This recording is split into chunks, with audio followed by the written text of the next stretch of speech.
Assalamualaikum warahmatullahi wabarakatuh, teman-teman sekalian. Berkaitan dengan kasusnya Holy Wings, itu saya barusan nge-search dan ternyata saya dapat bukan hanya satu tapi ada dua ya, promosi yang dilakukan oleh Holy Wings itu berkaitan dengan nama Nabi Muhammad dan juga Maria dalam promosi minuman keras. Dan bisa kita lihat bahwa dari diksi dan juga promosinya setidaknya kita tahu bahwa ini kayaknya bukan ketidaksengajaan seperti yang dikatakan oleh manajemennya dalam permintaan maafnya, tapi ini adalah sebuah promosi yang kayaknya terstruktur karena dalam diksi dan juga promosi ini mereka pengen banget untuk ngambil kontroversi, makanya disandingkan antara satu hal yang kayaknya berseberangan dengan yang lain supaya menghasilkan sebuah hal yang viral.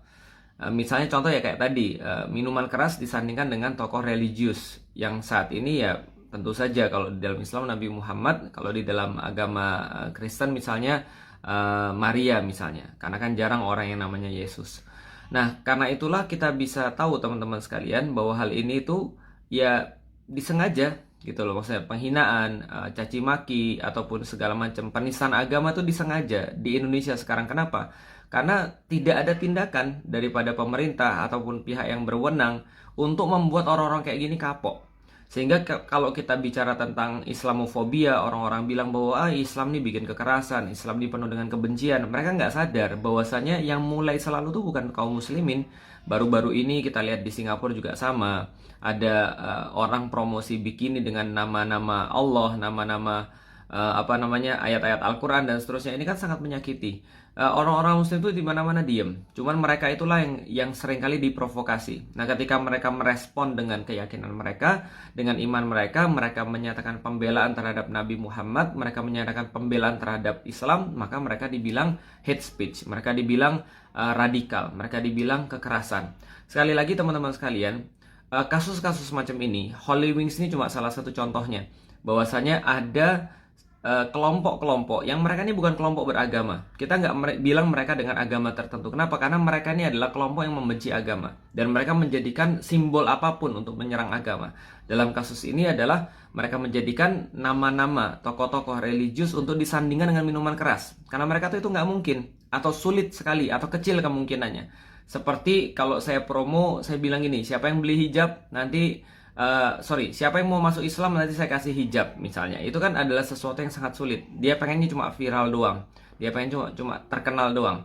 Nah, sekali lagi ini adalah sebuah hal yang sistematis terjadi ada dalam pikiran orang-orang untuk mengolok-olok agama dan menganggap bahwa Indonesia ini sudah kayak negeri di luar ya, kayak di Amerika misalnya atau di Inggris misalnya, yang mengolok-olok agama itu adalah merupakan sebuah hal yang keren.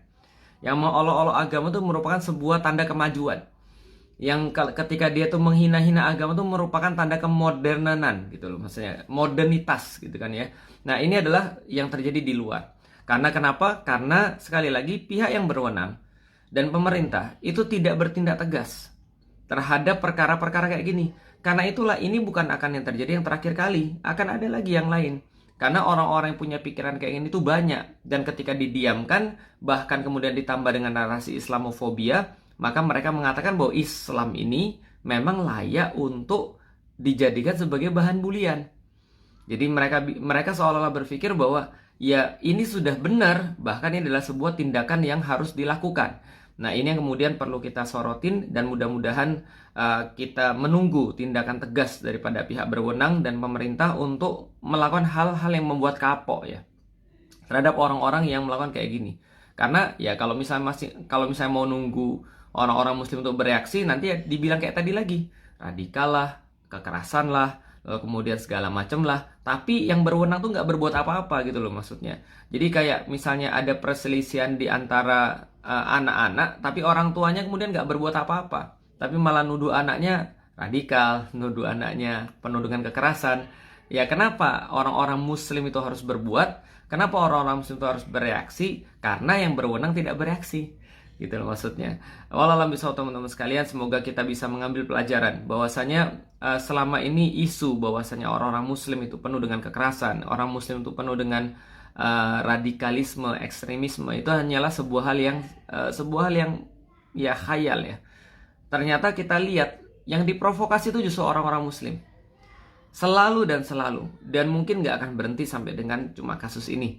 Makanya apa yang perlu kita lakukan? Pertama, sebagai seorang individu muslim, report, blog, laporkan. Dan kemudian ya sampaikan bahwa ini adalah penghinaan terhadap agama, hate speech terhadap agama. Ini adalah sesuatu hal yang sangat provokatif. Walaupun sudah diberikan permintaan maaf, tapi sudah saya sampaikan ini adalah sesuatu yang sangat tersistematis. Ini adalah terstruktur. Promosinya ini adalah promosi yang dibuat terencana, bukan sesuatu yang begitu aja. Ya perkara kemudian itu nggak dilihat oleh atasannya, ya kenapa? Kenapa nggak dilihat? Dan ini kan sudah garis perusahaan ya. Jadi promosi itu kan harus sesuai dengan garis ya. Harus sesuai dengan apa namanya ya brand yang ingin dibentuk tentang satu perusahaan atau tentang satu produk. Dan kalau kita di marketing kita udah ngerti yang perkara-perkara kayak gini, bahwa nggak mungkin seseorang tuh menerbitkan satu brand, bahkan warna, bahkan diksi, bahkan apapun juga, kecuali itu harus sesuai dengan ya visi misi, dengan brand yang dibangun oleh yang ingin dibangun, brand yang ingin dibangun oleh produk atau yang ingin dibangun oleh perusahaan itu. Jadi kita sudah tahu tempatnya tempat apa, tempat maksiat gitu ya, tempatin tempat apa, jual minuman keras, kelab malam dan seterusnya. Dan ketika mereka menaruh posisi mereka di tempat kayak gini, ya kita jadi tahu bahwa mereka memang ya ingin berlawan-lawanan dengan agama. Dan itu bukan hanya Islam ya, dan harusnya orang-orang Kristen juga merasa tersinggung ketika Maria itu disandingkan dengan minuman keras. Padahal kita tahu Maria adalah bunda suci di dalam agama Kristen. Di dalam Islam juga sama. Perawan gitu kan ya, perawan Maria, kita juga mengakui seperti itu. Dan nama Maria, nama Muhammad ini harus dijaga dan harus dibela oleh semua orang yang masih punya cinta terhadap mereka. Makasih teman-teman sekalian, semoga bermanfaat. Assalamualaikum warahmatullahi wabarakatuh.